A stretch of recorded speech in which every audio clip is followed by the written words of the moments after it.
Mbështetje ekonomike për personat me aftësi ndryshe dhe familjarët e tyre është një nga premtimet e kryetarit të Partisë Demokratike Sali Berisha. Ai thotë se programi i Partisë Demokratike parashikon trajtim me minimum jetik prej 200 eurosh për çdo antar familje që ka kryefamiljarin me aftësi ndryshe. Ky minimum jetik do të tejkalohet sipas shkallës së aftësisë ndryshe pa asnjë lloj hezitimi për secilin qytetar me aftësi ndryshe, që është kryefamiljar, që mban familje, familjarët e tij do trajtohen me minimumin jetik. Premton se shpenzimet për rehabilitimin e tyre do të përballohen nga shteti.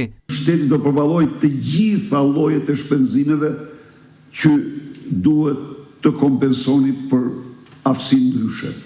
Të gjitha. Lista e ilaçeve të rimbursuara në vendin tonë do të jetë e njëjtë me atë të Italisë. Do jetë ajo listë që zbaton sot rubrika italiane.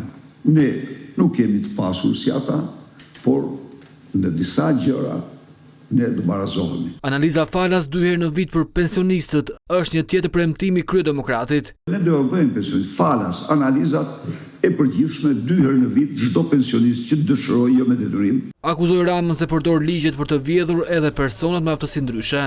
Ai ka dëshmuar se është një hajdut me ligjin, se përdor ligjet për të vjedhur dhe fondet tuaja. Këta janë shu si lukuni, ku e ku, tu zgrapin qytetarëve, tu marrin qytetarëve dhe për vete vjedhin dhe vetëm vjedhin. Janë çmend mas luksit. Por çfarë të thush aty? Ato bëjnë garë, mor. Ato bëjnë garë me rrobat më të kushtueshme. Kryetari i Partisë Demokratike thotë se zgjedhjet e 11 majit janë vendimtare për të ndarë nga vjedhjet e qeverisë. Është një ditë përcaktuese.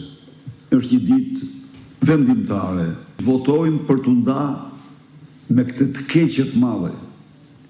E them me bindjen më të madhe se kjo është një keqje e madhe. Me rikthimin në pushtet të Partisë Demokratike, sipas Berishës, qeveria do të bëjë gjithçka për të vënë në dispozicion pajisje dhe shërbimet e nevojshme për personat me aftësi ndryshe.